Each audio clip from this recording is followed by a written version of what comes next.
Hello. It is I, Forgotten McFamily Tree. Welcome to Season 4's entry in the Just the Content series of Maude Cast Rehashes. First up, we have Season 4, Episode 3, Homer the Heretic. Written by George Meyer. Directed by Jim Reardon. Enjoy. They're in a place which I later found out was the church. The doors are frozen shut. We see Maude just for a second hugging herself, and we see Rod and Todd appearing to hug Maude also for warmth. That's all I got.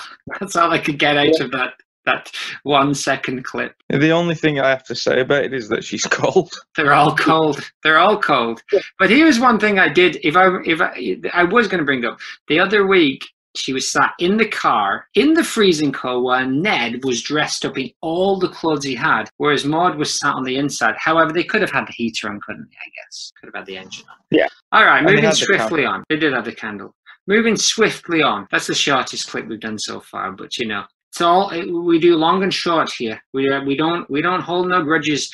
The clip's short, we'll give it its time in the sun. Clip 2. Maude, still in the locked-in church, dutifully sat in her pew. Reverend Lovejoy droning on. They're all kind of like, they've had enough of this now. She turns anxiously at the door, and she's watching groundskeeper Willie, who for some reason has a blowtorch with him and is attempting to unfreeze the door. Yep, that's what happened. That is what happened.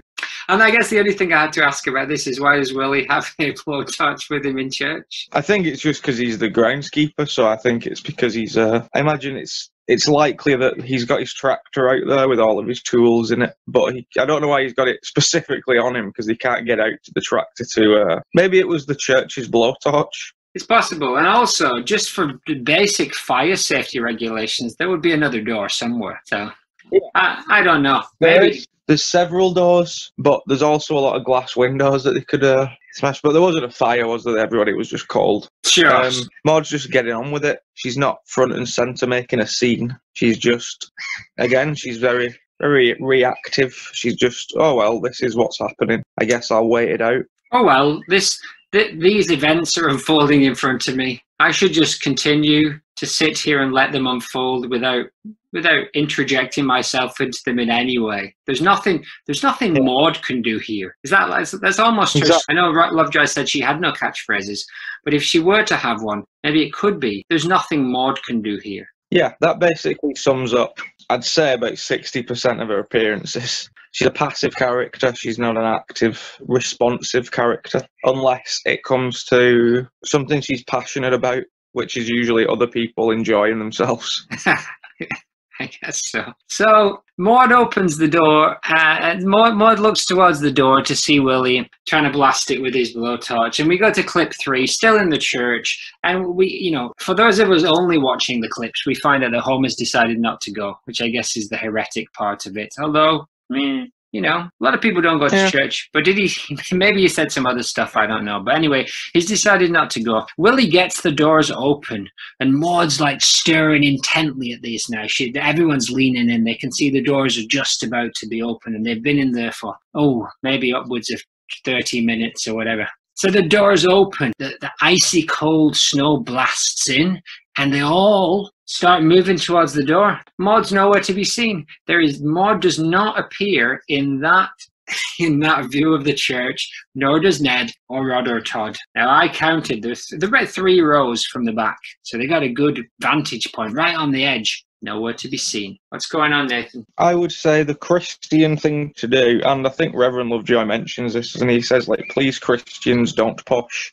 He does say that. It's a very Flanders response to let everybody else go first. So they somehow moved further away from the door, or maybe they rolled underneath the pews so as to get out of everybody's way. Okay, kids, just crouch down under the pews so that everybody else can get out first. I imagine Flanders would do that even in a fire, not just in this far less dangerous situation. Well, yeah, and Flanders is in a fire later in this episode. And does he let everyone go first? No, he saves Homer's life. Okay. Well, actually, yeah, that does answer a bit of my question as to why in the last clip they're standing in front of some charred curtains. Because I remember this episode, but I don't remember the details. It's a long time since I've seen the actual episode. So anyway, they're all set charging for the door, and Lovejoy is saying, "Don't run, Christians," which is a very Christian thing to do. Bart, however, decides that he's going to use people's shoulders and heads to run over the top of the crowd towards the door. But charming Bart, as he's going by, he's saying, "Hey, coming through, how you doing? How you doing, baby? Nice hat." In the classic Bart charm. And he passes by those distinctive big round eyeballs with the eyelashes coming off them, and the big gingerish, I don't know, for lack of a better word, hairstyle. But it doesn't seem like Bart actually jumps on Maude's shoulders or head. No, he doesn't. He avoids her, which is nice of him. But now she's given up on this whole, let everybody else go first thing. But you don't see Ned or the kids. She's just going on her own. She's getting out of there. She doesn't care. She's bolting for the door, and it's every Flan for himself. I would say this teaches us, and again, this will come up a lot in the future, but on a surface level, she loves Ned, Rod, and Todd. She loves her life. But in those gut instinct, deep moments, she doesn't care about any of them. She's in it for herself. It's every Maude for herself when it comes to, at the end of the day, that's how she is. So she loves her family, but if the shit hits the fan, she's getting out of there. She loves the family, but she loves Maude more. Yes. Now, you could cut her a bit of slack, because it is entirely possible that she's holding the hands of Rod and Todd and dragging them with her. Because my question would be... I don't think that's the case, because Rod's quite tall. You may just have seen his hair just bobbing up eye level. Here's what's interesting. No one else in that scene is a character I recognise. Maude is the only character in the whole of that scene that Bart jumps on top of all their shoulders that was recognisable to me. And I just wonder why would they choose to only animate Maude and a bunch of just random characters? That is fascinating. It's fascinating. It's a truly fascinating nugget. It is. Again, she's associated heavily with the church, so in random crowd scenes, she isn't the first person you think of, but in terms of female characters at the church, I think she is top of the list, because Helen isn't as godly. Yeah. And Helen, as the priest's wife, she'd probably right at the front of the church, sat with on the pews, and she'd probably stay with Lovejoy. They've probably got a basement with. In fact, they live there. They're in no rush to leave. Probably have all their jumpers in the back. They don't live at the church. They live at home with their daughter Jessica. But I like to imagine that Helen's in the back somewhere in a small room with a heated radiator, just away from everybody else. I wouldn't put it past her. Maybe she's the anti-Maude. She is in a way. She is in a very real way, just as Edna and Marge are. Every anti-Maude reflects a facet of the true Maude. Don't forget Selma. Tell me about Selma. How is Selma the anti-Maude? I just picked a random name, but Selma smokes. Selma's rude. Selma's loveless, and she has boofy hair. Maude is none of those things. She's the anti-Selma in many ways. So who is the anti-Maude is a very good segment that we will be using to pad out our runtime over the next little while. What would Maude have made had Todd continued his rambunctious and naughty streak and followed Bart across the shoulders of the parishioners? I think she would have grabbed for him, but I think again it would have... Come here, Todd! Yeah. Because again, she was the first one to shout at him. But I think it would be a conversation for later. She doesn't like a public display. So I think she would save it for when they got home. And then he would be no none for ice milk for a week. No Bible stories. He would be for it. In short, he would be for it. For the high jump, I imagine. Yes. Clip 4. Ned arrives at Homer's door with the family. Hey neighbour, I've heard about your heresy. Now heresy, just to explain for people who don't know, heresy is going against the teaching of the church, unlike blasphemy, which is going against the word of God. So Homer hasn't actually done anything bad to God, but he has gone against the church by not turning up. Homer's done very many bad things against God, I'm sure, in the past, but in this specific instance, him just not going to church. However, Neddy turns up. We've made it our mission to win you back to our flock. And Ned, is armed with an acoustic guitar. And who's stood in front of him? Rod and Todd. And who stood next to him? And they start to sing. The whole family start to sing. God said to Noah, we're going to build an arky, arky. It's a great song. Oh, but, you know, on the clip that I got, the person who sent me the clip was making laughing and snorting noises over the entire sound as I'm pressing the headphones close to my ears to see if I can pick out Roswell's voice in there and thus prove my biological brother wrong once again for the third show in a row in a segment called Nathan Tries to Persuade Me That Maude Isn't Singing. They're singing, and I can't tell, Nathan. So, you know, the jury is out. Is Maude singing? No, it isn't. But it's getting ridiculous now that almost every time she's pops up, she is singing in some way, including the next clips with the monorail. Now, you picked out the monorail already. You knew about this one, but be honest, had you remembered the Arky Arky song? No, I had completely forgotten about this one. But you are claiming that you can't pick out Maude's voice in that melange. Now, I think it's tricky because I think her singing voice is going to be very similar to the boys. My only logical thought of this is if they haven't given her a line in the episode, they aren't going to get her to come in to sing back up. But you're using real world logic, not Simpsons logic. In the world of Springfield, I still like the idea that she's having some kind of secret arc or relationship with learning to sing herself and not lip syncing. Because eventually she'll get to the point where she sings her own lines. But as of now, she seems so scared that she doesn't even sing along to things. She just mouths. I like your theory there. That's a very good theory, because what you're trying to claim is now, even though she repeatedly in almost every episode is singing, and you earlier claimed famously that she only ever sang two things, but you're trying to claim that she's right now just lip syncing. At first you said it was to give the boys, you need to bring the boys out and give them a bit of confidence, and now you're saying it's because she has a pathological terror of public singing performances, and we're going to see this secret arc blossom over the next several seasons until eventually we see Maude sing loud and proud. Yeah, and she sings twice, and the first time is Go Tell It. Well, the first time in chronological Simpsons time is Go Tell It on the Mountain, because that's a flashback to Rod and Todd. They're quite young. So something happened between Go Tell It on the Mountain and I Got You, Babe. In those, 5 Simpsons years between Rod and Todd being the ages of 5 and 6, and 9 and 10, whatever. Something happened to her. Now that's certainly a theory that we want to get our teeth into a little bit more.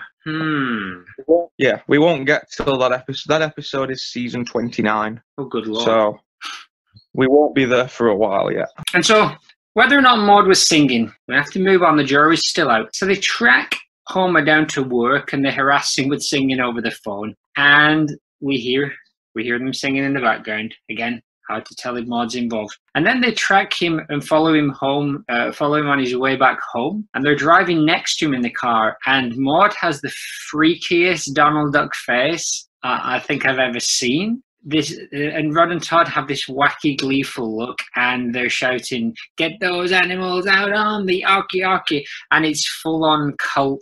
They're full-on cult. And this is Flanderization. So Flanderization is the trope when a character starts off having several things about them, but little by little, one trait just keeps getting doubled down on until eventually it is the entire character. And what happened with Ned, especially in these seasons, is that he just became a churchy do-gooder, right? And there was nothing else about him. And so this became an idea of Flanderization. So anytime you see a character who becomes like that, then this is what it is. Yeah, it's outside of a comedy. It works in this kind of context, but it's sort of it's the opposite of good writing, isn't it? It's like the opposite of character development. Yeah, and it's like, especially in comedy, I imagine it's very tempting to do because you get something that's funny and then you just do more of it, just like a little kid who realizes that making fart noises is funny, so you just do farts all the time. Actually, there's that SpongeBob episode, isn't it, where he keeps ripping his pants and Big Larry came around and and SpongeBob just keeps ripping his pants all the time, and it's like diminishing returns on the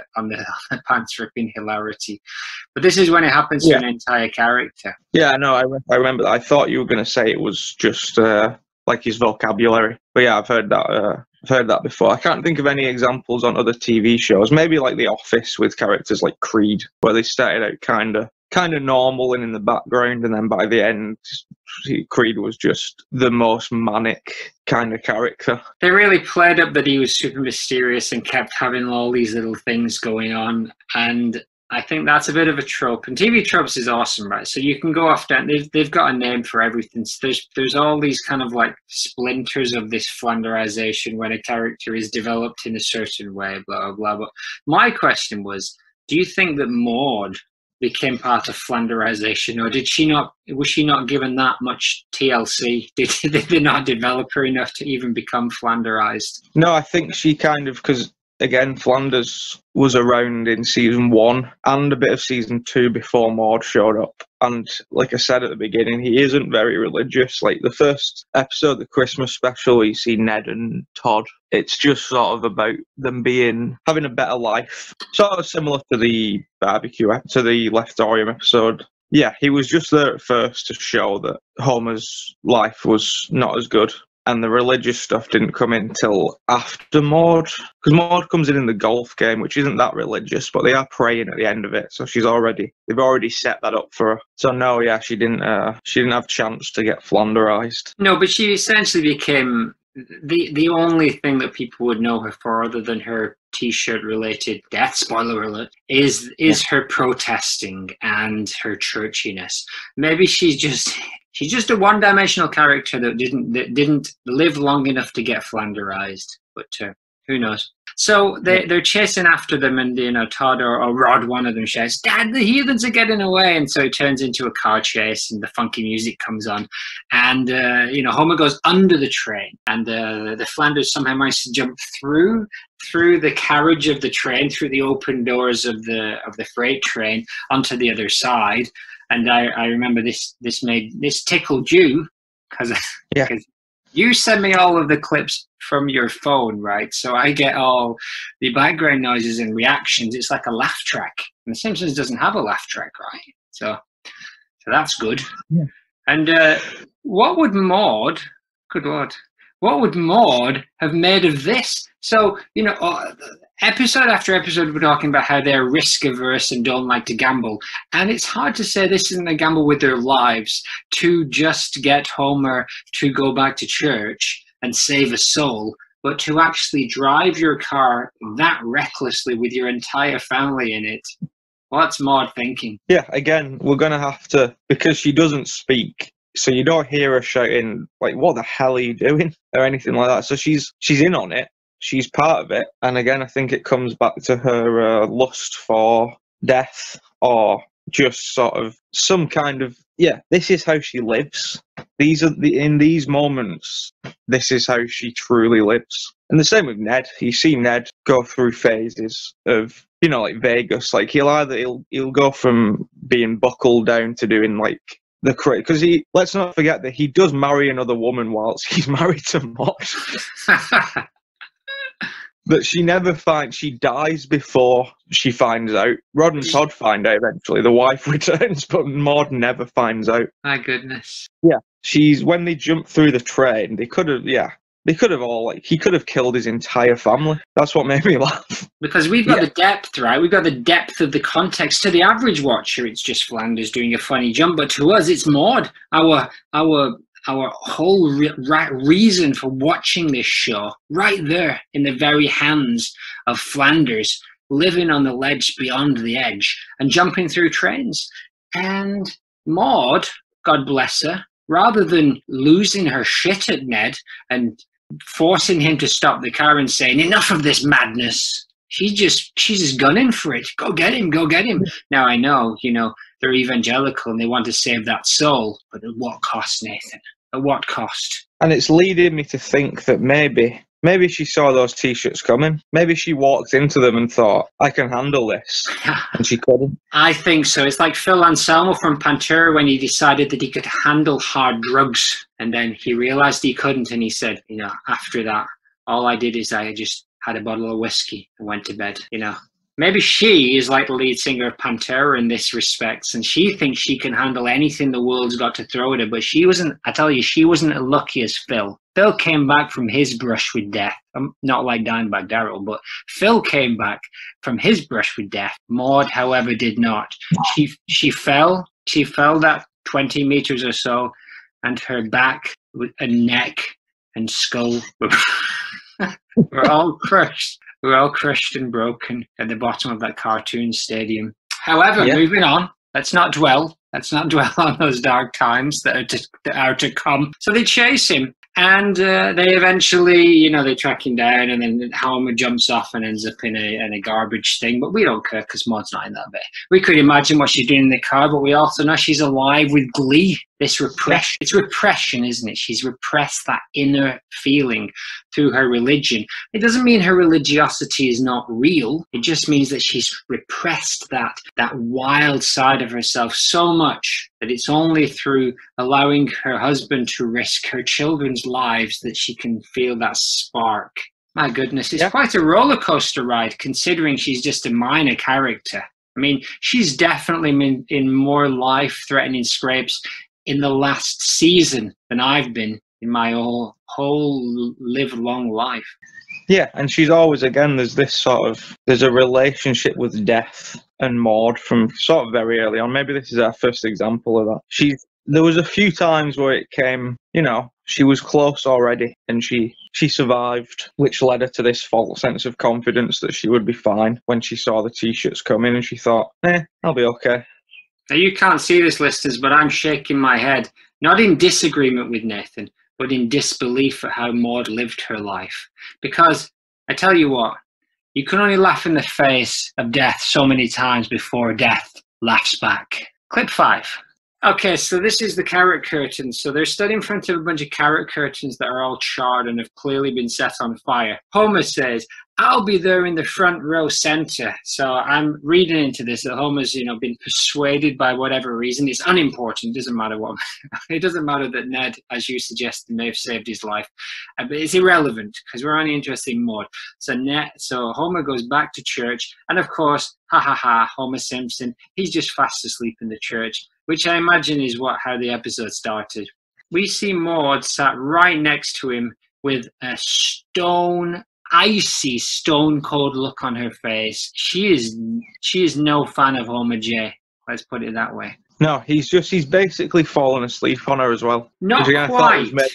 Almost. That was why I thought they chose to have it as Maude rather than Ned or somebody, because of just this frayed relationship between the two. And it would be, just another page in the diary for her if he fell asleep on her at church.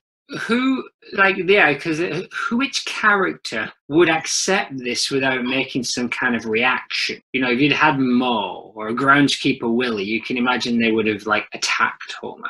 But we don't want that. Yeah. We just want somebody who's going to put up with it and be like, moo. And Ned probably would have, but maybe Maude's a better choice. But that look on her face is stone cold, Nathan. You would not want to be on the receiving end of that look. Homer Simpson couldn't care less, as we know.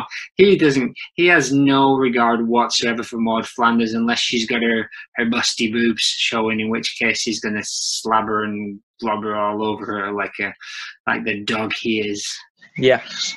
There's only the one thing that I have to say about this clip that doesn't involve Maude, but this is sort of a well-known, it's a big plot hole. Basically, Homer continues to miss church. The house sets on fire, and Ned arrives and saves him, and everything's fine. But it's never explained why Ned was not at church, why Ned was around to save Homer when Homer was specifically missing church at that time. So Ned was also missing. Now, there's clearly a gag there. There's clearly a gag where his goodness sense goes off or something. They missed a trick there, but it's a major gaping plot hole. However, as you say, not Maude related and therefore not our business, not our problem. Simpsons writers, though, come on. So That's the end of the episode, except for we see a brief glimpse of Homer having a dream where he sees an angel fly. I thought maybe it's foreshadowing, maybe it was Maude. It's not. It's just a faceless angel. That could be from the dream that we talked about last week, but probably not. There's the episode, Homer the Heretic. What are we taking away from that? She's not, so I've got a lot to do, but she's around. This is the point of the whole thing, to find out what she was doing in day-to-day life. And by day-to-day life, do you mean harassing a man and almost causing her entire family to die? It's not really a regular day at the beach, is it? No, but in terms of Maude appearances, it's pretty, this was a pretty low episode in terms of content, but she still almost died. High drama. She sang. Oh, did she? Is that an admission? No, she didn't actually sing. Backtrack. There will be no admissions. I like it. Okay, so we're moving on. Second up, Season 4, Episode 4, Lisa the Beauty Queen, written by Jeff Martin, directed by Mark Kirkland, aired October 15th, 1992. So clip 1, the Flanders, Ned, wins second prize in some blimp-style competition, and the prize is a handsome shoe buffer. Now Maude is delighted, and we actually get a face-forward Maude. And in my notes, which you can access should you so desire, we get a full-on picture of face-forward Maude, which is very unusual. And Maude is delighted, and yeah, she looks happy. Marge does mention post-mortem, nice, that Maude owned several pairs of shoes, so I think shoes could be added to something. I don't think Maude collects shoes, but I'd say she has an interest in them, so now she gets to keep them super clean and shiny. Marge, after death, suggested Maude even had a fetish for shoes. She had like 4 pairs. Yeah, something like that. What was the other thing? She's happy. And again, this is the first time we've really seen something good happen to them. I mean, good things a few 5T. I mean, the Leftorium episode where they saved, where the shop was saved was good, but it was the precursor to that was horrible. Whereas this is just a straight. Yeah, they've had moments that, like, things have come back around for them, but this is just, there was no trauma beforehand. They just entered a competition and came second place. And I'm guessing Homer wins first place. He does, which in itself is a coincidence that 2 neighbours would win the first 2 prizes. And a reversal of the standard trope that the Flanders are better than the Simpsons and always have a better life, though in reality they have horrific things happen to them on a regular basis. The grass is always greener for Homer. But he seems to forget that Flanders is losing wives left, right, and centre and having his house destroyed and his business destroyed. None of which has really happened to Homer. Yeah, it literally, I don't know if it cut off that clip before Homer speaks, but he looks sad and says, "I wanted to win a shoe buffer." Yes, he's a very selfish man, Homer J. Simpson. But this ain't about Homer, so plowing on. So is that the only time that Maude actually appears in the Duffless episode? Yeah, that's it. There's no background scenes, nothing. It's too bad those people were robbed of a chance to get a little bit of Maude into their eyeglasses. Third, It's a Biggie, Season 4, Episode 12, Marge vs. the Monorail, written by Conan O'Brien, directed by Rich Moore, aired January 14th, 1993. So this one, she appears a little bit more, but not too much. Town hall meeting. Mayor Quimby is throwing out some figures which Lisa hotly contests. But then Maude, bold as brass, just stands up and says, "Excuse me, maybe we could use the money to hire firemen to finally put out the blaze on the east side of town." Now, permanent fires in Springfield seems to be a fairly common thing. Isn't there like a tire factory that's also permanently on fire? Yeah, there's the tyre fire that's sort of always there, which I kind of just assumed that's what she was talking about here for some reason. But it's weird that they didn't specify that. Maybe it was too early. Maybe they hadn't introduced that yet. But yeah, she's straight up. She's the first, but this is the first time we've seen her, like, not just in the Flanders or the Simpsons family, but she's the first person in the whole town to stand up and say something.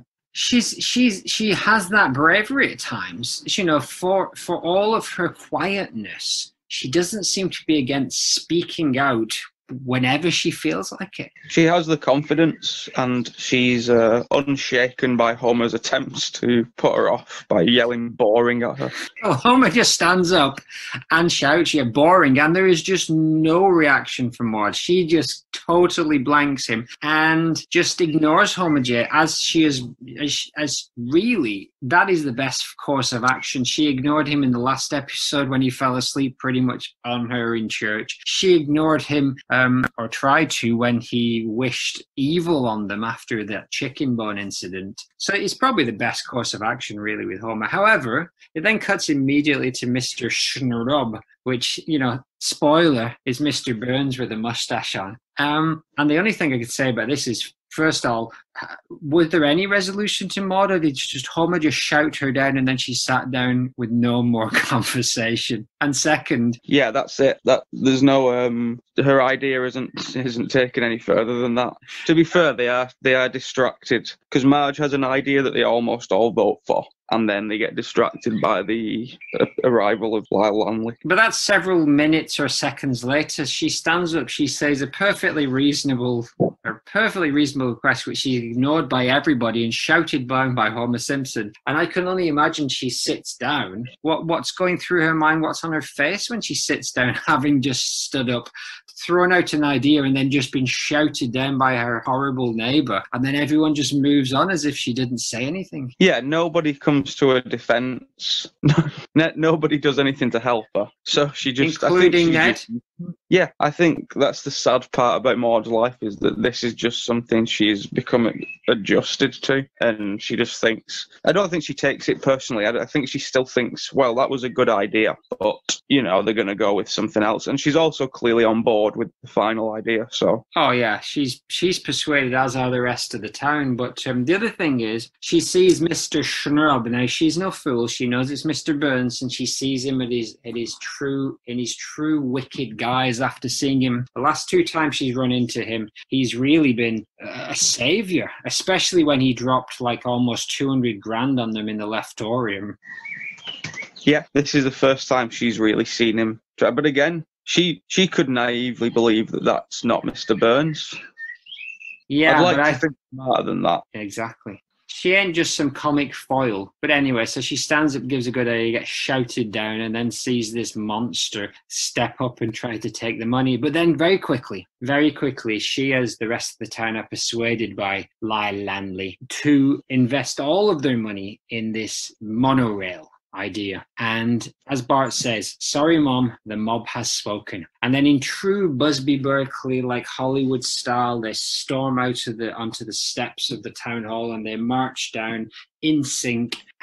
Maude and Ned are leading the charge. They're right there. A minute ago, they were almost at the front of the stage. Somehow they've managed, unlike last week's episode with the church where they held back, this time they've actually somehow managed to get themselves to the front alongside Police Chief Wiggum and Diamond Joe, and they're marching down the steps, you know, full on song and dance, happily laughing. And this is one of the things you said about her, the singing in the ensemble. We're never going to be able to pick out Maude's voice in that. Is she still miming? Yeah, but I think this might be, hearing everybody else sing might help her out a little bit. That happens a few more times yet. Okay. So I think this is the start of her thinking, starting to believe in herself, because she's got the dance moves down. She's dancing in sync to everybody else.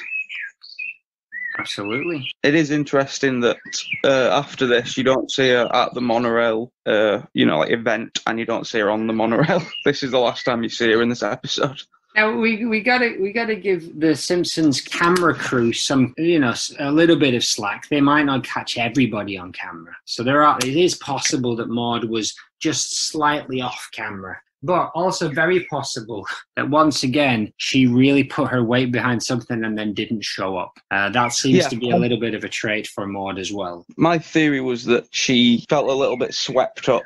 She felt a little bit embarrassed that she got swept up in the whole mob mentality kind of situation, which does happen to her quite a lot, but I don't think she likes it about herself. So I think maybe out of pride or some kind of stubbornness, they thought, we're not bothered about this monorail, really. We got swept up, but we're going to go and put this fire out ourselves. So one theory One wild is while the rest of the town is riding the monorail, Ned and Maude are doing some amateur firefighting. But if it is the tire fire, then clearly they failed and probably inhaled a whole bunch of very noxious fumes. So win-win, one might say. Yeah. Where are the kids during this point? And, generally when we keep seeing, Maude and Ned out together, who's looking after the kids? Well, I don't know, actually, because Marge makes a point of saying, wow, the whole town turned up. And then it cuts to, Snake or, just some, criminal just robbing everybody's houses. So the kids all the kids, I imagine there's some kind of side room at this town hall meeting where all the kids are being looked after by. Ironically, a good choice would have been Maude, but let's say maybe the Sunday school teacher or Disco Stew. It'd be good if Disco Stew ran a daycare centre. But obviously, Lisa and Bart are in the room, so that theory is not without some holes. But, who knows? Maybe it was optional for the kids. Yeah, and maybe Lisa definitely would want to be involved in this kind of thing, and maybe Bart's there just to annoy her. Yeah. But are there any other kids? Didn't see any. No Ralph, no Milhouse, no Martin. Nah, none of those. Moving on. Next, it's Season 4, Episode 15, I Love Lisa, written by Frank Mula, directed by Wes Archer, aired February 11th, 1993. So the Simpsons are at the table. It's Valentine's Day, and Marge has made an I love you out of bacon and eggs. It looks delicious for you meat eaters out there. Bart says to Homer, I'm sure you've got lots of things planned. And Homer tries to play it off because clearly he's done nothing, right, as you'd expect for Homer J. Nobody makes a big deal of Valentine's Day. Cut. Look out the window, and Ned Flanders is dressed as a full body costume as a giant love heart with a little pink guitar, and he's playing a version of Rod Stewart's Do You Think I'm Sexy, where he's changed the lyrics to. If you think I'm cuddly and you want my company, come on, wifey, let me know. He's Maud's gazing out of the window, so he's singing up to her almost Romeo and Juliet style. He's given Maude a single pink rose, and she's gazing at him with love in her eyes. And then he howls, oh, and Maude brings the rose to her nose and smiles and sniffs the rose. Cut to Bart. Hey, why don't you give Mum her present? And I'm sure madness ensues in the Simpsons house not long after that. So what do we make of that? Again, it's the mirror of reflection. It's look how prepared Ned was. But I'm inclined to disagree with you about saying she has love in her eyes. To me, she again looks like she doesn't look present to me. She has a similar expression to the golf game where she looks completely, whatever's going through her mind isn't what's happening in front of her. The girl with the faraway eyes, you might even say, if you were a Rolling Stones fan. Yes. So we don't think that she's really bought into this. Well, my next question was going to be... Yes. Now, my question is, what did Maude do for Neddy on that day? Because, Marge did the I love you bacon, and Neddy's obviously pulled out all the stops. What's Maude's Valentine's Day offering up to the altar of Neddy? I like to think that in the theme of redemption and sticking, let's say that this is the first Valentine's Day since the marriage counselling. So I like to think that she's bought him a new personalised Bible. Ooh. With his name on it and nothing underlined. So his Neddy Flanders embossed on the cover of the Bible, or maybe on the inside cover. You don't want to be putting your name on the front of the Bible, probably. But yeah, that would be a nice gift, wouldn't it? That would be an excellent gift for Ned, especially after she more or less ruined his last one by scribbling all over it. Did she make him a nice breakfast as well? Similarly, an I love you bacon and eggs ensemble? I think so, yeah. I think that was something that maybe Marge and Maude maybe took some skills from each other, and I think that they both do that I think that might have been a Marge idea, and Maude has taken it on board. Interesting theory that they might swap and change those kind of housewifely stories in such a quaint way. It could even be a Springfield tradition, the I love you eggs and bacon. Because Marge is more enamoured to Homer than Maude is to Ned, I would say, because Marge puts up with a lot more stuff, and we again, just predominantly from it being the TV show The Simpsons, we see a lot more of Marge being nice to Homer and doing nice things things for Homer, but you rarely see Maude doing anything for Ned. She's generally supportive, although we did question that with the fact that she didn't even bother to show up for his Streetcar Named Desire show. However, she's generally supportive in spirit, but yeah, maybe we haven't seen her do much other than the odd club sandwich here and there, which, you know. Yeah, I imagine she makes good food. Ooh. Healthy food, wholesome food, like the meatloaf and vegetables she shared last week, maybe. All right, clip 5. And we're in basically the school hall. It is now ready for a performance. And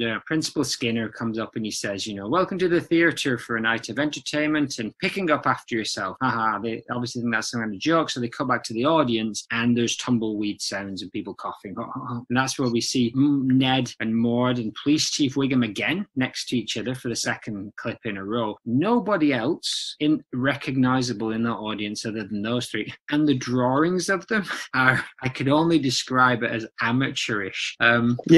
Their faces look like, you know, that Alien, that Treehouse of Horror one where they get taken over by body snatchers and their faces are slightly off. Is it Bob Dole and Bill Clinton or whoever? And their faces are they're not quite as they should be. Everyone's faces, that's exactly what it looks like. Yeah, she's this is one of my favourite. I think I already had a picture of that knocking about because it's my favourite Maude. She's facing forwards again. Yes. For a start. And she just looks creepy. It's weird. It's really cool drawing, but it's kind of like how I would draw Maude Flanders and Ned from front on. Anyway, so with the kids launch into, again, one of my favorite Simpsons songs, the one about the mediocre presidents. And, you know, once again, Maude is for the second time in these clips and for like the 10th time in a row in the presence of music. Though this time, you don't have to persuade me why she is or isn't singing. But Rod and Todd are singing and they are presenting this song about the caretaker presidents of the USA. And super funny. It might be good to drop in, you know, Alf Clausen, who wrote all the music and obviously is a genius, wrote in all these different styles. But the lyrics were written by Jeff Martin, who we've talked about before, who was a writer on several of the early shows, but very funny. So Rod is playing Zachary Taylor, the 12th president of the USA, who lasted a single year. And Todd, the taller one, I believe is playing John Tyler, who was the 10th. Now, he took over from William Henry Harrison. I died in 30 days. My favorite line in that song. And I remember that still that stayed as a fact in my head. That's becoming like quizzes as it come in handy. That I know that guy's name just from that. Also, you mixed up Rod and Todd, but we'll let it slide. Oh, good Lord. What did I do wrong? Todd is the small one. Rod is the tall one. Did I say Todd was the tall one? Oh, I know. I'm afraid so. Listeners, reverse the tape and check if that's true. If I did, well, cover me in eggs and flour and call me a pancake, because I should know that by now, shouldn't I? 8 episodes in. The only thing of note that I have to say about this is that Rod and Todd are at the school performing in a school performance. Yes. But we still never, at no point we've seen them in the classrooms. And it makes sense that Chief Wiggum sat there because this is a Ralph episode and he's the lead in this play and stuff. But it doesn't make sense that if the whole audience is random people, they've picked Ned and Maude to be watching Rod and Todd. But you could have easily removed all 4 of those characters from that scene and lost nothing. It is weird that again, for like the second or third time, the only recognisable people are the Flanders. But I wonder at that point whether it really was just that the Flanders were like the top tier of secondary characters once you'd got Apu and Chief Wiggum. Maybe the Flanders were the next thing, and maybe they had the same discussions we had. Well, you know, if the kids are there, if it's not Ralph, Rod and Todd have got to be there, and if Rod and Todd are there, then Ned and Maude have got to be there. I'm hoping they have the same level of discussion and take it as seriously as we do. No, Maude would be there. It's strange, though, that, again, it makes sense that Ned and Maude are sort of the next people in terms of adults, but Rod and Todd are pretty low down on the list of kids, because you've got, like Ralph, Milhouse, Martin, Sherry and Terry. Richard and, I want to say Lewis, were knocking about a lot in the early days as well, friends. Nelson. You know, like, Rod and Todd are very low down on this list of which kids can we use. Right. Well, I think we milked a good 5 out of that clip, which is essentially just one single frame of a badly drawn Maude. So let's move on. Coming at you next, it's Season 4, Episode 16, Duffless. Written by David M. Stern, directed by Jim Reardon, aired February 18th, 1993. So Duffless may be a reference to the film Breathless, but I can't remember what happens in that film. or maybe a reference to another film that I can't think of right now. But anyways, they're sat at an Alcoholics Anonymous meeting by the looks of it. And an interesting range of characters there. You've got Homer, who I'm guessing has had to go there because of his madness during this episode. I can't quite remember, but I know something along those lines. Reverend Lovejoy and Helen Lovejoy. Lionel Hurts, the lawyer. Otto, Otto, who likes to get blotto. Hans Moleman, Carl, and a couple of people I don't think are characters. That's strange. I'd noticed everybody except for Carl, actually. Helen's there in the same way as the marriage retreat, I think. I don't think she's participating. So I think it's a church group, and the Reverend and Helen are just facilitating. Yeah, Hans Moleman has the best line of the scene, though. With, drinking has ruined my life. I'm 31 years old. Oh, yeah. Homer's there because Marge basically asked him to go a month without beer. I don't think he did anything that insane. He certainly didn't do anything as bad as the house party with the fly and the glass and the cleavage. No, it is the weird thing where the level of reaction isn't always to the level of the crime, but it's just what's required by the show. But I would have really gone to town and made Homer do some really horrific stuff if I was going to send him to rehab at this point. Anyway, so Neddy stands up and he says, it's been 4,000 days since my last drink, which is, 11 years or something like that. Since my last and first blackberry schnapps. And then we see a flashback to the Flanders bedroom, and there's just pictures of Ned and Maude several places all over the wall, which I thought was somewhat narcissistic. Nobody else. The telephone is on Maude's side at this point. Now, this is a flashback 11 years, so at some point, Neddy's managed to wrestle it over his side, so he's got quick access to call Lovejoy in the middle of the night. But Maude's looking concerned. Maybe she knows Neddy's been hitting the schnapps. I don't know. Ned, did you clip Ann Landers today? Now, Ann Landers is like an agony aunt from the newspapers, and so basically, I'm guessing she makes like a scrapbook or something of clippings from Ann Landers' like agony aunt page. Anyway, so Ned, he's a little bit worse for wear after this schnapps, and he says, Ann Landers is a boring old biddy. Maude gasps, puts her hand to her mouth as she has done several times so far in our journey, and says, Ned. And then we cut back because the drunk booze hound is just so unaware of the intensity of thing he's just said. But later, as we realize, he comes to his senses, and we see him now in real time. He says, I was more animal than man. What do you make of that? Well, firstly, I was going to look up who Ann Landers is, because I still haven't looked it up after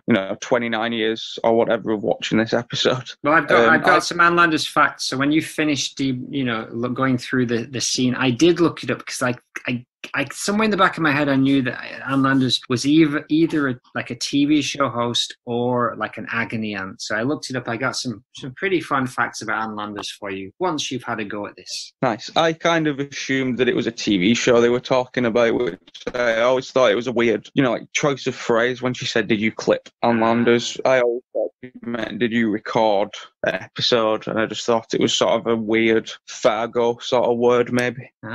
Interesting. She's more shocked by this than, I don't know, actually. I was going to say the vegetables, but maybe it's around the same as the vegetable situation. Also, it's nice to know that they've had the house for 11 years, so they must have been there longer than the Simpsons. Oh. Because the Simpsons have been there for, 10 years, because they moved in, maybe 8 years. They moved in when they were going to have Lisa, I think, into that house. And Ned and Maude were already there. We just didn't know how long they'd been there. And my final point to make is that when she dies, the Praiseland episode, when he talks about Maude's indentation in the bed from where she slept for all those years, but it's on the other side. And is it the same bed? Because they've got a 4-poster bed, and I don't remember they always have a 4-poster. Yeah, maybe it could be an older frame, and she eventually swaps sides, but we need to keep our eye on the sides, because eventually she's supposed to be on the other side eventually. Yeah. So one other thing before I give you the Ann Landers facts is that this is another couple of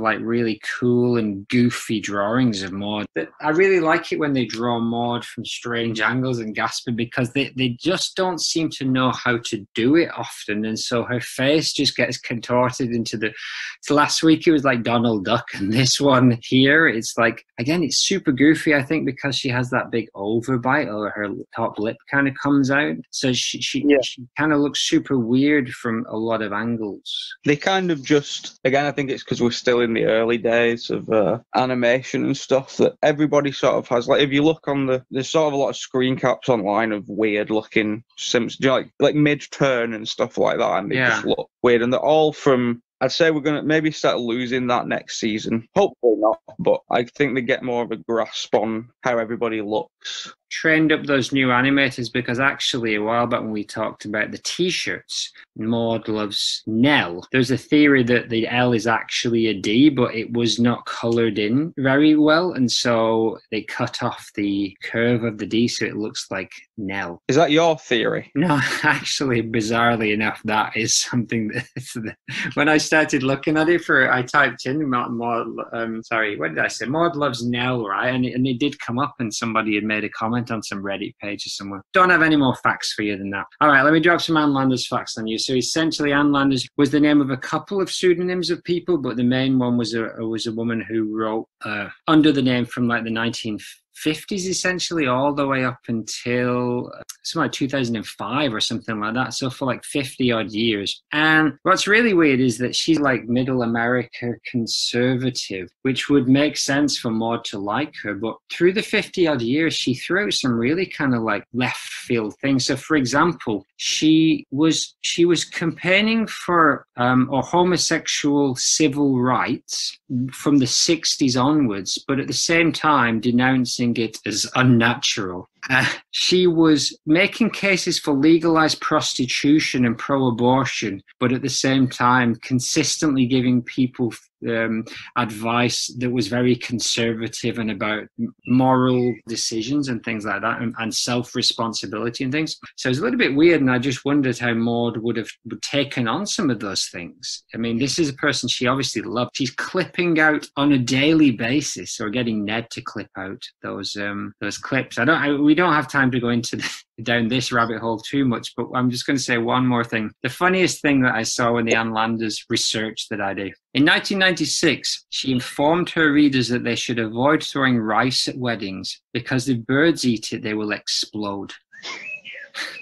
Yeah, I've heard that a lot. I didn't know it came from Ann Landers. Well, the advice was apparently erroneous, as the rice is not harmful to birds, and she later recanted. Oh, really? That's still a thing that goes around that you shouldn't do. It's in common law. But to answer your question, I think she sounds like a very Maude person. I imagine Maude's general outlook on things that might be a little controversial to Christians. I think she might have a similar opinion of, you do what you want, nothing is wrong. You have the free will to do what you choose, but it also doesn't mean I have to like it. So you can do what you want, but I can have the opinion that I don't think it's good, and we can live civilized. Yeah, I mean, I like that. We can go with that. I'm going to throw that in the Mauditorium, and we'll bring it back again for another route later in our lives.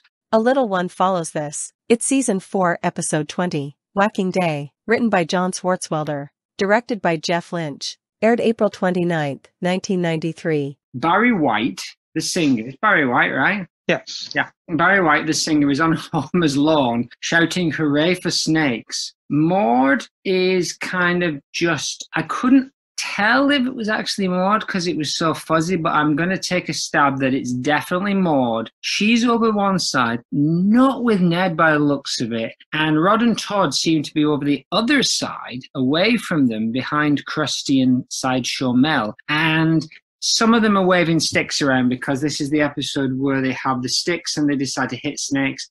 But I'm guessing that at this point they've stopped hitting the snakes because Diamond Joe turns up with a bunch of dead snakes and gets booed. Yeah, this is basically the last 2 minutes of the episode. You don't see her at all participating in the snake beating. You only see her in this brief, probably not even a full second, of her in this crowd, but I have looked and she isn't in any other crowd shot of this entire episode. She only appears in that brief second to celebrate the end of Whack. So it's another one of the more non-participations where she just appears to turn up either at the beginning or end of something, but she doesn't actually take part in the thing itself.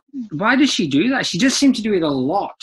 Like the monorail, like you said, and Neddy's play and things like that. How she did watch the kids do the President's song, but she seems to be absent a lot of the time. I think there's a whole mob mentality thing, like I said, going on, in which in the heat of the moment she's got like a fire behind her, and then she gets home, she spends 4 hours making club sandwiches and making wind chimes, and then she realises, she's like, oh, I can't be bothered. I'm just going to stay in. She gets distracted by her own little Maude world, doesn't she? She knows that there's a whole Springfield out there waiting for her, but she likes that internal Maude, and she likes to go on a little bit of a Maudecation. And exactly. Yeah. What did she make of this idea of whacking animals to death with sticks? Well, again, the fact that she only shows up now to celebrate it being disbanded is telling. Again, I look through the crowds, though, and it's still, because it's still early days, there's no recognisable characters in a lot of the crowds, so I think it's just a case of that. But in story terms, I think she's dead against it, so that's why she's out now, celebrating that it's ended. Yeah, so she's dead against it because she's like an animal rights activist, or she just thinks it's as a Christian it's cruel, or what's her take on it? I imagine she's quite similar to what Lisa's going through. It would have been a good, maybe she could have gone next door for some advice, but because Marge is into whacking day. Once again, showing that Marge is a Simpson, not a Flanders. Yes, no question of that. I heard that Maude was Lisa's godmother. No. You sure it's in Helen? It's in the Mauditorium. Helen Lovejoy. I'm going to double check where I got my facts from, but I don't doubt you for a second. It was in. I can go further. It was in a 28 Days Later Halloween parody, and the zombie Helen Lovejoy was on the front of the Simpsons car, and Marge says to Homer, "Don't kill her, she's Lisa's godmother." Oh, that's where that came from. That's not non-canon. Is that a reference to another movie, you think? No. I don't think so. No, probably not. And to wrap it all up, Maude's biggest appearance so far, Season 4 Episode 21, Marge in Chains, written by Bill Oakley and Josh Weinstein, directed by Jim Reardon, aired May 6, 1993. Honestly, she's all over this one. The Simpsons? More like the Maude Flanderses. So there's a red jacket man who's being stung by bees and shouts, "I'm cured." I couldn't quite work out the reference to that. But we cut to the Flanders living room. Maude's looking worse for wear on the couch, big bags under her eyes and looking somewhat disheveled, wrapped in a blanket, visibly shaking with a book on her lap, which I am going to imagine is the Bible, unless we have any reason to think otherwise. But she's not the worst off in the family. Todd is delirious, and he's shaking. And I wish he were frothing at the mouth, but he's not. Yeah. And Rod says to his dad, Todd's speaking in tongues. And Eddie says, "I wish he were, Rod. I pray for the day, but he's just delirious from fever." There's a lot here, so stop me at any point. I'll stop you now. Go ahead. One of the strange things is this is the most culturally relevant clip we're going to look at. But also, there's an episode much later, and I can't remember where it is or what it is really, but I remember it vividly. And there is another time that Todd gets really ill like this, and he's like speaking in tongues, and then it's after Maude's died, and he goes silent and looks up at the sky and says, "Mommy." So he's at some point so delirious that he's imagining Maude is in the room. So that's the next time Todd gets ill. Yes, continue. So Maude says, "Oh, Neddy, why has God forsaken us?" Which, as you know, is also what Jesus said when he was hanging on the cross, dying. He says, "God, why have you forsaken me?" And doesn't shake his fist, of course, like I did, because his arms are nailed up. But they hug each other, And Ned says, I can't imagine what we could have done. And Maude's hunkering down, still shaking, eyes closed. And we cut to Ned realizing what he's done wrong. He's watching the 90s sitcom Married with Children. And Peggy says to Al, oh, these plants are lifeless and limp. Maybe they'd be more at home in the bedroom. And Ned, rather than turning this off in disgust, guffaws and chuckles along. And then the sky cracks, and he says, oh, the network slogan is true. Watch Fox and be damned for all eternity. And of course, The Simpsons is on Fox, isn't it? So a little bit of a I do like the Fox shaming is quite fun, and it's good of Fox really to allow all of this sort of stuff, especially back then when it was like a really it wasn't a very, like, The Simpsons was sort of the thing that picked it up, wasn't it? Like, it was a relatively huge. I mean, it's owned by Rupert Murdoch. Spit. So this was already a huge multinational corporation. So they weren't some little fledgling thing. But however, yeah, I mean, still allowing your primetime show to openly mock you. Yeah. A lot of people think that speaking in tongues and being possessed is a great thing, and I think Neddy would have loved it. However, no. Todd is just delirious with fever. I don't find out what happens to him, or in fact, really, I have no context for why Maude is looking so bad, or any of this stuff, other than possibly the bees. The bees, not the bees. Is that yeah. No, the context is a flu arrives from Osaka. Ooh. The Osaka flu, and it very quickly takes over the town and becomes a little bit of a pandemic. And the bees is, Dr. Hibbert says, any medicine we give you will only be a placebo. And then the people in the crowd start screaming, where are these placebos? It's one of the stupidest scenes I've seen, actually. It really made me laugh. But they say, oh, maybe they're in the back of this truck. And they open the back of this truck and just killer bees fly out. And then a man eats one of the bees thinking it's a placebo and says, I'm cured. I mean, ow. Yeah, I like that. It's quite funny. Maude's come down with the Osaka flu. Wow. Which in itself is another full circle moment for this podcast. Well, I mean, only if people know anything about us, other than we work at the Worsley Mains Maude Flanders Internet Museum database and theme park, if they somehow believe we have parallel lives in which we don't live in the bins near Worsley Mains, then they might know what that connection is. And if you do, maybe write it on a postcard and you'll get a no prize, no Maude prize. Clip 3. This is the big one, isn't it? So Marge is in the house with Ned and Maude, and Ned's showing off his new badge, which says his name on it, and he says, I'll never have that trouble again. But again, I don't know what trouble he had. Maude, she's just kind of standing there next to Marge with her big toothy grin, just kind of smiling at Marge. Don't know really. I don't have any idea what's going on or if any of the Simpsons are there. But Marge says, if you'll excuse me, I need to freshen up. And she goes to the bathroom. I'll give you a bit of context before you get to the back half of the scene, because I have more to say about the back half. Marge accidentally stole something from the Quickie Mart and was subsequently arrested.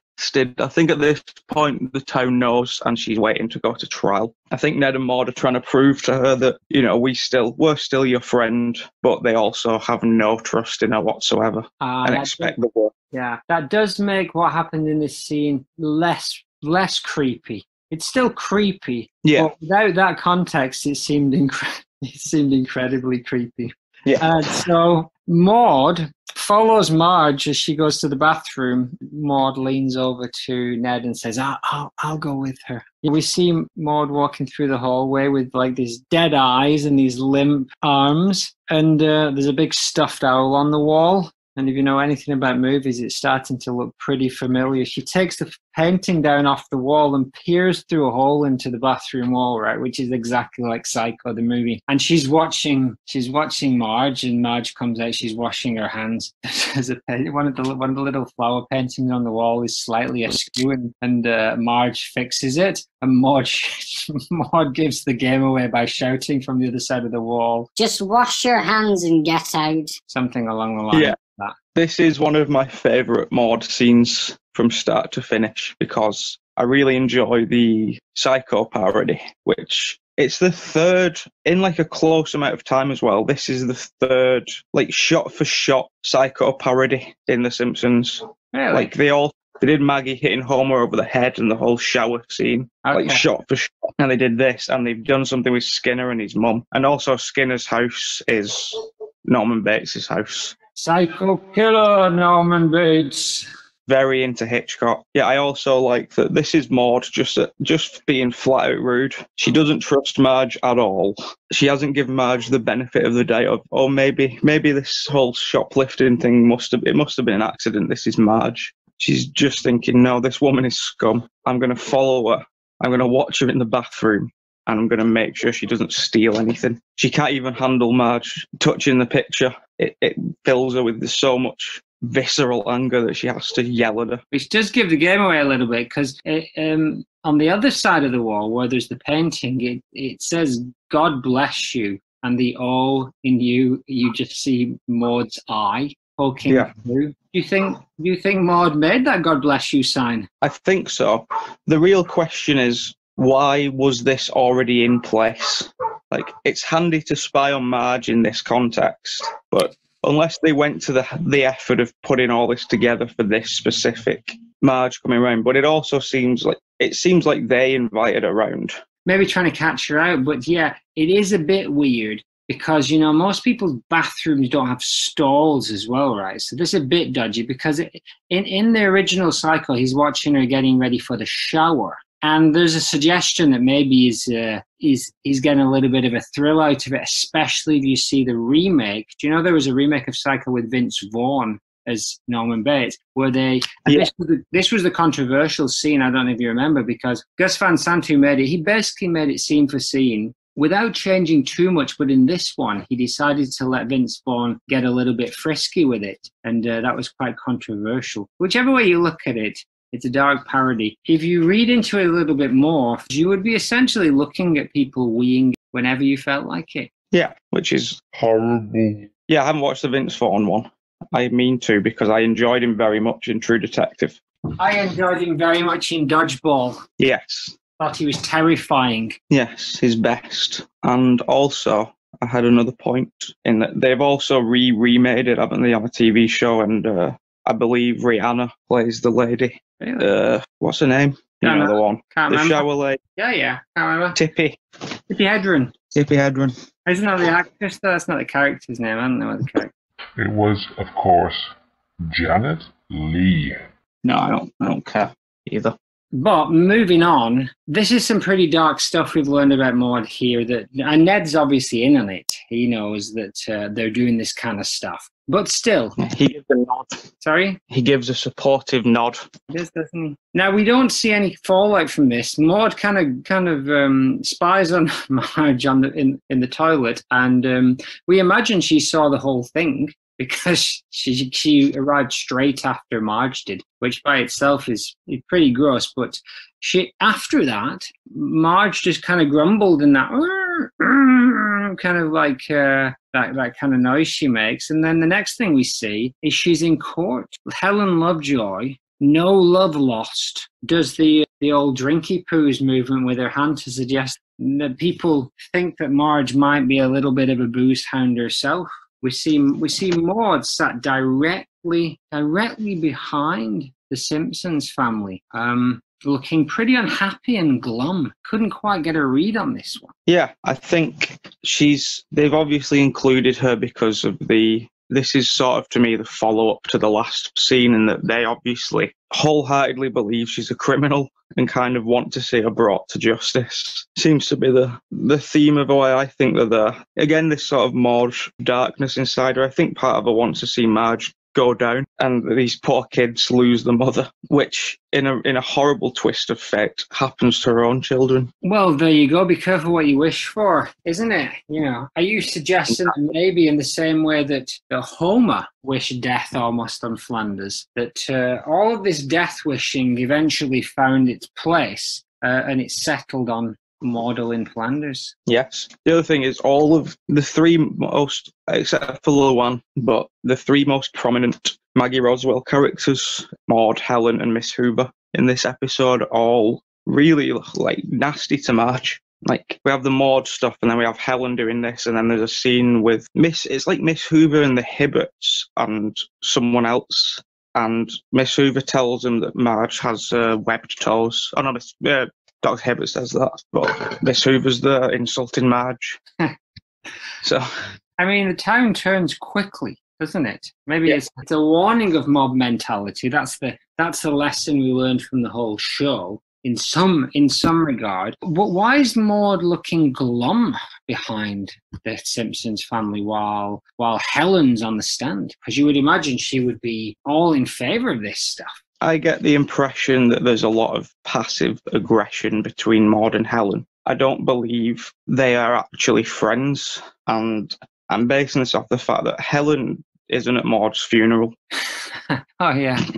For no reason. We will learn a lot when we dissect that funeral about who did and who didn't come, because we already know her family didn't come, and also her best friend Helen didn't turn up. So the sea captain did turn up. You want to throw in an idea as to why that's the case? I think we'll get there in time. We'll get there in time. So, clip 4. So Lionel Hutz is in the courtroom with his Kentucky bourbon, Exhibit A. The brownest of brown stuff. Now, I always assumed, I just thought this was a given that Lionel Hutz was based on Jack Nicholson's character from Easy Rider, who's like a drunk lawyer. I couldn't find anything on the internet. I just thought I better check, just get some quotes and some people backing me up on this. Nobody. It seems like it was just me that thinks that's what he's based on. Yeah, no, I never made that connection, but I've only kind of half seen Easy Rider, so that might be why. I'm going to go back and watch the scenes where Jack Nicholson's in it as the lawyer, because I can't believe that that people aren't agreeing with me. One of the best Simpsons characters, also. Yeah, sadly retired now, isn't he? Since Phil Hartman passed away, him and Troy McClure, I guess, are no longer speaking characters. It also sort of coincided with the decline in the comedy, to be honest. Your argument is that Hutz and McClure were the real comedy backbone of The Simpsons. I think they brought a lot more than what we expected or what we assumed at the time, because there's a notable gap once they go. Hartman's characters, those two, had just that wackiness. Did he do any others? Monorail guy, Lyle Landley. Yes, he's a one-off, though, isn't he? Did he do any other recurring characters? No, not really. I think he does one or two other one-offs, but no, it was just those two. Hudson McClure would be good to dig into those guys a little bit at some point. But anyway, that's not what we're here for, is it? So Exhibit A, so tempting. Maude's looking concerned as Lionel Hutz is cradling this bottle of Kentucky bourbon. What? You want me to drink you? But I'm in the middle of a trial. And then he puts it down and he runs out of the courtroom, and we expect him to be going to buy some booze. But I know that he's actually phoning David Crosby, the rock star, his support partner, or whatever they're called, his sponsor. One day at a time. So behind The Simpsons, and this is why I was asking about Maude being directly behind Homer and Marge, because you got Patty, Selma, and then the four Flanderses, and then on the other side you have Helen Lovejoy, and she's the only recognizable character. Those are the only recognizable characters, but they're sat directly behind the Simpsons, right next to Patty and Selma, and then Helen Lovejoy is right on the other side behind, I guess, the prosecutors. Yeah, I think that Maude and Ned are under the guise of support, but that's not what they're, because this obviously they're sat. I don't know if courtrooms work the same as weddings, but they're sat on Margie's side. Let's assume that's how they work. Yeah, so it seems to me that Ned and Maude are sat there in a supportive role, but I don't entirely believe that, because Maude has a full arc in this episode, so at this point she's still on the side of things would be better if Marge Simpson was in jail. Yeah, so okay. But Marge also knows that Ned and Maude don't support her because they spied on her while she was on the toilet and told her to get out. Do you think that the Flanders maybe made up a little bit with her and tried to get her back on side, or at least try to, pretend that they supported Marge a little bit, or is there bad blood between them right now? No, I think neither. I think Marge, out of everybody in Springfield, has the biggest ability to let things go. She's a forgiver. So nobody else could deal with the shenanigans she deals with. Moving on to clip 5. Something bad's gone down after the trial, but I don't know what that is. However, they're now at a Beautify Our Parks bake sale. Helen Lovejoy and Maude have a flagship stall full of cakes that are really hard to describe because they just look like piles of slop. But let's assume that there's some kind of cake. And a man comes up and says, "Do you have any of those delicious marshmallow squares?" And Maude says, "I'm sorry, Marge Simpson makes those." and then it looks like there's some pain in her eyes. Is it shame? Is it pain? Is it false pride because she realizes that people love Marge's cakes better than hers? What is it? What's that response to the Marshmallow Man? I think that she's just beginning to see the problem. The thing that's happened, and I thought Marge in chains would have been the giveaway, but Marge is now in prison. What's that look on Maude's face when the Marshmallow Man wants to buy the cakes? Oh yeah, I think it's neither of those things. She's realising that Marge wasn't an awful person and that she might have gone too far. And I do like the first thing she says is, "I'm sorry." She's very apologetic immediately to this man. Because she wants that sale, though, isn't it? I don't think it's about Marge at this point. It's just that she wants that almighty moolah from that man. And we find out later that she was right to want that moolah, because immediately the entire crowd just turns and walks away. They don't want any of Lovejoy's or Flanders' cakes. And Helen and Maude, they just look at each other. And we cut away, but I'd like to think, what did they say to each other in that moment when everybody walked away and took that $15 with them? I imagine that Helen blamed Marge and Maude silently agreed with her, but still continued this kind of feeling bad. But I think she would rather agree with Helen than start a whole other can of worms.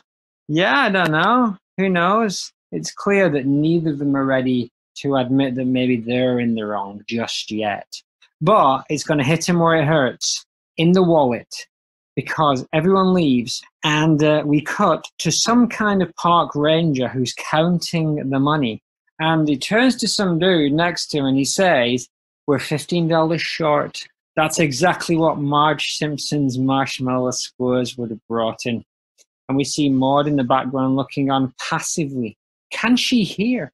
Is she aware of the repercussions that by them pursuing this false justice of getting Marge Simpson sent down, in the end, they've actually undermined their own plan to make the parks of Springfield more beautiful? Yeah, I think that's exactly what she's thinking in these moments. I imagine they've already counted the money and realised that they might be short. But what would have been savvy of them is to add that $15 themselves to compensate. But neither of them thought of doing that. And I think at this point it's hitting Maude that, it's hitting her more so than when the man left and all the people left that, she ain't all that without Marge. And they need her. Exactly. So, Jimmy Carter? Yeah, history's greatest monster. Apparently. That's just a joke, right? Yes, I think so.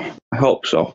Because as you know, as the 39th President of the United States, Jimmy Carter struggled to respond to formidable challenges, including a major energy crisis as well as high inflation and unemployment. In foreign affairs arena, he did reopen U.S. relations with China and made efforts to broker peace in the historic Arab-Israeli conflict, but was damaged later in his term by the hostage crisis in Iran, not Japan. In 1980, he was defeated, in a general election by, I'll give you a clue. Reagan? It was Ronald Reagan. Reagan? I always met Reagan. Order up. Reagan? No Reagan. No good. Anyway, that might be all we have to say about clip 5. Clip 6, Apocalypse. A pack of police dogs attacking Chief Wiggum He's on the ground wriggling. Rampaging mob with pitchforks. Upturned car on fire. Sofas and fridges being looted. Maude up close, right in the center of the shot, with deep regret. Hands clasped. This would never have happened if Maude Simpson was here. Cut to Maude, heading for the gates of Chokey. Maude Simpson. Is that what I said? Did I say Maude again? We should definitely have like a swear jar where when usually me, but you've done it a couple of times, but 99% of the time it's me. You should have a clinking sound, clink. And after, when I put, in fact, I'm going to, following my error, there'll be a clinking sound, and that's a coin hitting the Maude jar when I accidentally call Marge Maude or Maude Marge, or even Marge's mum or Maude's mum, Marge or Maude's mum or grandmum. So that's what that sound was. Good idea. That I may not have put in. I was confused. Marge is heading for the prison gates. Maude is regretful of all the bad stuff that's gone down. Yeah. And she's sort of, this is the end of her story arc here, isn't it? In that she's learned a valuable lesson. And her accent's quite thick now, isn't it? Have you noticed that? I haven't noticed, but I'll have a bit more of a listen. She's got a little bit of a twang in there, for sure. It's a little bit more defined. Yeah. Yes, which I like. Yeah, it's all sort of from her perspective, this little part, isn't it? She's the one witnessing the unfolding of society. Well, I only got 6 seconds of it, I think, because Maude, we just got a snapshot. But do we see more of this madness unfolding, or is that all we get to see? You see slightly more, but it's pretty much just the same. And it was Maude's fault, essentially, and Helen Lovejoy. I think so, yeah. I can't really remember why they're writing. Yeah. I don't think it's got anything to do with the bake sale or not. So something happened, because the next scene with Maude is not really in the next scene, but the next scene is Jimmy Carter. But the statue's been changed. But I'll give no spoilers because I'll come back to it in a minute. But if I'm trying to put this madness together, we saw Marge got sent down to prison. Then we saw a bake sale where they failed to secure the amount of money they need for a Lincoln statue, and now the town is on fire and there's looting and rampaging. And then Marge is out of prison. So to me, it doesn't make a lot of sense. But Maude has been on a journey in this episode, and we need to focus on that. I don't think there's anything more to the story, really. I think that's exactly what happens. Marge goes away and everything goes wrong, and then she returns and everybody cheers and gives her a statue. It's the most we've dealt with so far in terms of appearance. What's Maude's journey? I didn't see any journey other than at the beginning she was spying on Marge, and then she got a bit bitchy with the bake sale, and then she kind of thought, I regret that. Although she didn't actually regret anything she'd done. She just seemed to regret Marge not being there. Yeah, that is the journey. She started off suspicious of Marge, and by the end, she is understanding that they need her and that she's not bad after all. You reckon? Is she a necessary evil in Maude's eyes, or is she a force of good? At this point, I think Maude might be thinking that Marge is good rather than, at least some kind of glue that holds everything together. Really? Why do you think that? She has a lot of regret. There's a lot of regret in her voice. She is filled with remorse for something that she may or may not have done. Yeah, and I think she feels partially responsible, even though she didn't really do anything wrong. It was Helen Lovejoy who started this ball rolling, wasn't it? And Maude she was just a bystander and let it all go down. But she didn't really cause the problem. No, but she wasn't supportive. No. Well, she was supportive of Helen, but not supportive of Marge. And once again, she was stirring the shit. And she was just watching it go off. Do you think deep down inside there was a lot of glee that Marge got sent down, and really the only thing she cared about was that, actually they might come and take my fancy stuff. So let's get Marge back. Yeah, I think there was part of her that was obviously invested in seeing her go to prison. Going to hell. Even at the end. Yes. She even says, you can say, this would never have happened if Marge Simpson was here. Maybe coming from a place of joy. Doesn't sound like it is, but she might be saying, this never would have happened if Marge was here. It's like an anti-It's a Wonderful Life. Marge isn't there, and the town has gone to heck in a handbasket. But I have no context for how quickly that happened, and you seem to have forgotten. So something happened between Marshmallow Squares and the literal destruction of the entire town. Maybe somebody out there can remember what happened in those 5 or 6 minutes that led from a discussion about whether or not they could afford a Lincoln statue to cars burning uptown on the streets of Springfield. Quite a descent.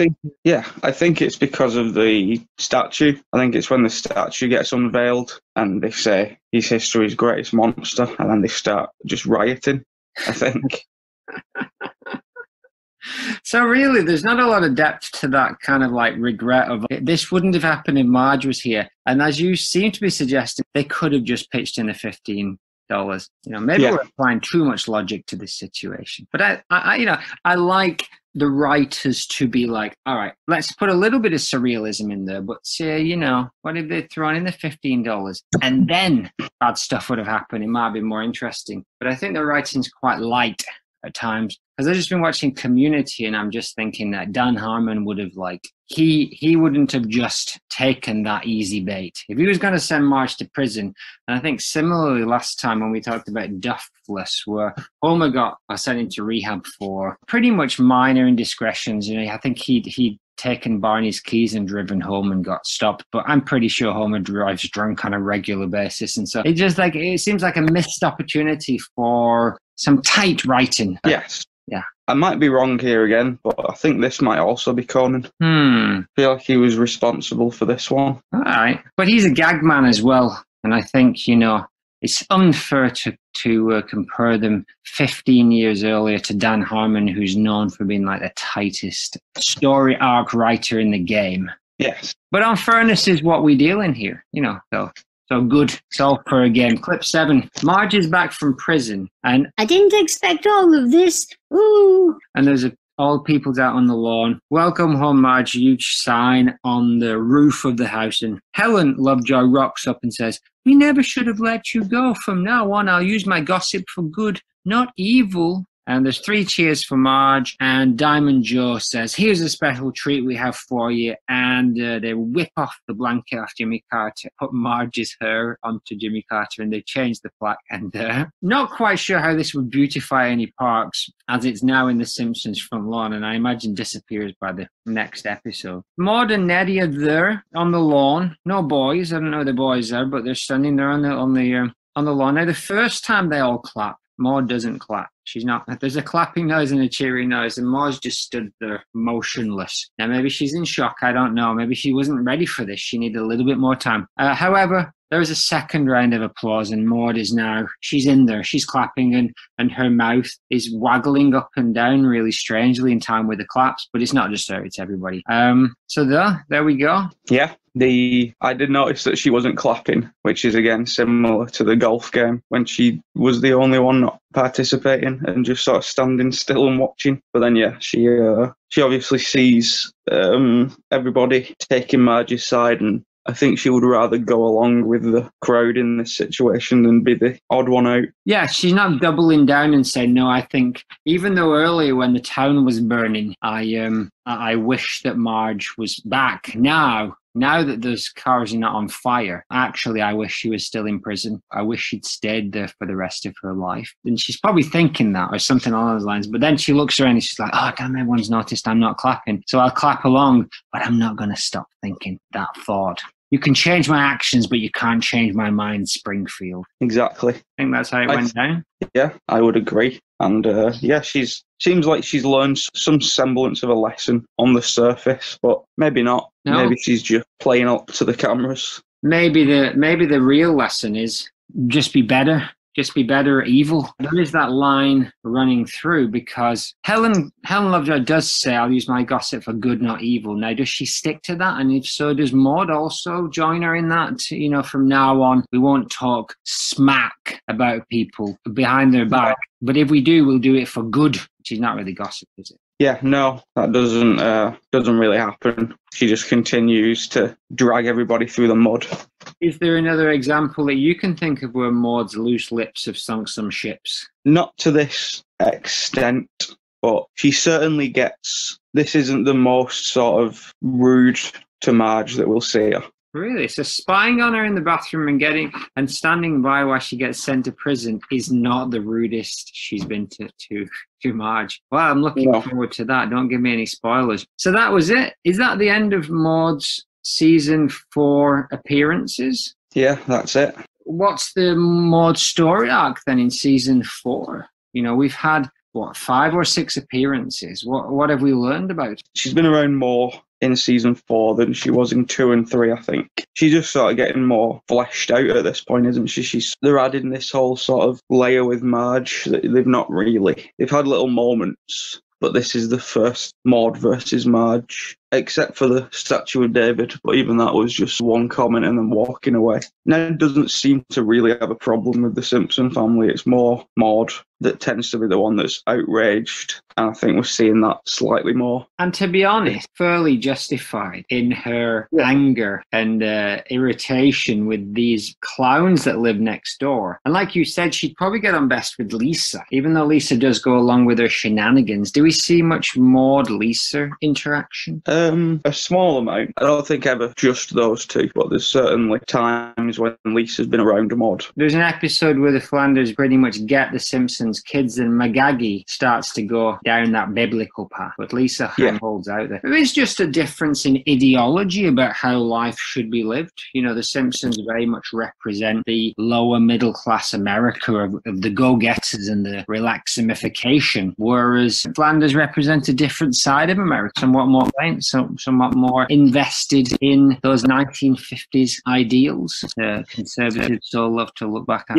It's also sort of becoming more clear that Homer in particular thinks that the Flanders family are really lucky, but on most occasions that we see them, something really bad happens. Even in this episode, they were almost all on death's door with this flu. Like, she's quite mortal in terms of the Simpsons world. Yeah, if there was a Flanders-centric version of the Simpsons, whereas, you know, you could just click on Flanders and follow the Flanders through this adventure, it would make less sense, but they generally have more bad stuff happen to them. Yeah, they have like really large, like the Simpsons have like trivial bad things, whereas the Flanders have sort of, you know, the house will get destroyed, or they'll invite everybody into the bomb shelter and Ned will be the only one who gets kicked out. Yeah, but it's for laughs, you know. The old saying goes, if you fall down a manhole and break your neck, that's hilarious. If I stub my toe, that's a tragedy. Exactly.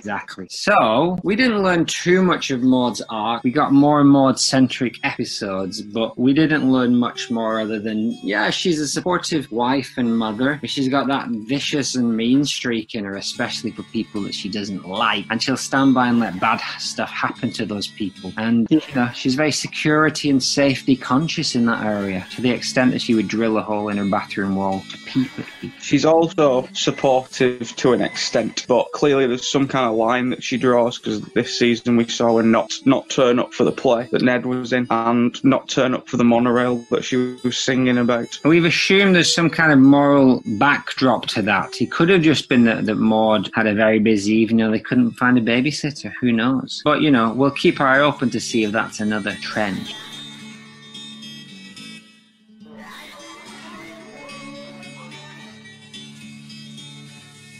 Another one in the bag. Nailed it. Nan Knight.